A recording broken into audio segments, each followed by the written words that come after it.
What if a tiny 1% change in a drug could suddenly double its effect in your body? Let's understand today one of the most dangerous and hidden concepts: plasma protein binding and drug displacement. Now, most drugs in blood exist in two forms. One, bound, which is inactive. Another one is free, which is the active form. Now imagine this. A drug is 99% bound and only 1% is free. That 1% is doing all the work. Now another drug comes in. If it has higher affinity for the same binding site, it will displace the first drug. So now bound drug decreases. Free drug suddenly increases from 1% to 2%, which means the active drug has doubled. Now, what decides this displacement? Affinity for proteins, concentration of drugs, whether they share same binding site or not. And not all drugs displace each other. Only those competing for the same site does.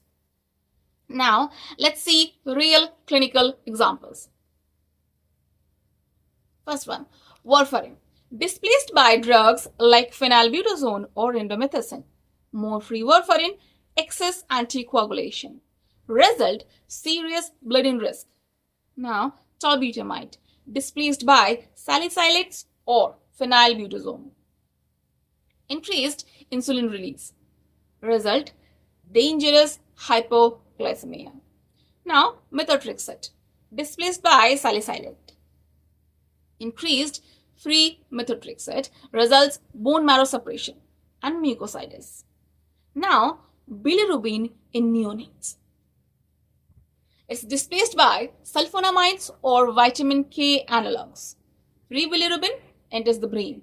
Result, kernicterus, irreversible brain damage. But remember, not all highly bound drugs displace each other. For example, probenecid and indomethacin both bound strongly, but don't displace each other because they bound to a different site. Also, these effects are more often transient because once displaced, drug redistribute into tissues or gets eliminated.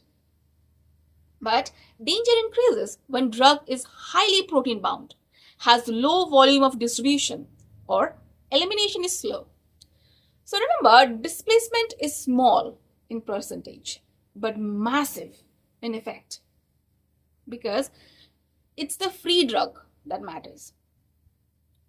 So sometimes a 1% shift is not minor at all. It's the line between safe and toxic. That's all for the day, people. Thank you for listening.